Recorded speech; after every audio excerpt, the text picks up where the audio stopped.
ជីវិតទៅមុខច្បាស់ជាលំបាកកុំស្ដាប់តាមគេជីវិតរបស់យើងរៀបផ្លូវខ្លួនឯងក៏ទៅព្រួយកូនចំបាយមិនចាំបាច់ពឹងគេក្បាលយើងក៏មានរីជាផ្លូវរីជាស្វាមានតែពៀនជាគំរូកាន់បាច់មកសរសេរត្រូវបោកបើស្ដាប់ say no go away ពួកនឹងពិតលបងខ្ញុំមិនស្ដាប់តាមទេមានគេប្រាប់ថាបើជីវិតទៅមុខច្បាស់ជាលំបាកកុំស្ដាប់តាមគេជីវិតរបស់យើងរៀបផ្លូវខ្លួនឯងក៏ទៅព្រួយកូនចំបាយមិនចាំបាច់ពឹងគេក្បាលយើងក៏មានរីជាផ្លូវរីជាស្វាមានតែពៀនជាគំរូកាន់បាច់មកសរសេរត្រូវបោកបើស្ដាប់ say no go away ពួកនឹងពិតលបងខ្ញុំមិនស្ដាប់តាមទេគេមិនដឹងហើយគេមិនយល់ពីចិត្តគុំនិតរបស់យើងទេខំធ្វើទៅគុំទៅខ្វល់ពីគេបើសិនគេមិនយល់គឺជារឿងរបស់គេបើសិនអ្នកឆ្លាតអ្នកមិនចាញ់នោះទេរឿងច្រើនណាស់ដូចកដាខ្វះសញ្ញេលើលោកនេះគ្មានអ្វីថិតទេប្រើអារម្មណ៍ដើម្បីបំបាក់ជើងក្រែមិនต้องពកក្រហមលើសញ្ញាខំភ្លេចជីវិតដាក់នឹងភ្លេងតែសំលេងគេមិនឧបករណ៍ខ្វះខាតតើធ្វើយ៉ាងម៉េចកុំខឹងខ្លួនក្រចង់ល្អខំមិនទិញគេថាយើងអន់យើងកុំតន់តូចចិនព្រោះអ្វីដែលគេនិយាយវាមិនមែនការពិតហេតុអ្វីតែយើងត្រូវតូចចិត្តធ្វើអ្វីពាក្យទាំងអស់នោះវាគ្រាន់តែជាសម្ដី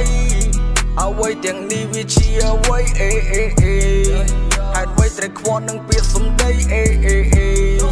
ត្រូវតែបន្តកសាងជាថ្មីវាយបំបាក់ពួកខ្មាំងចុងរៃមកក្រវាយវាត្រូវតែខ្សែ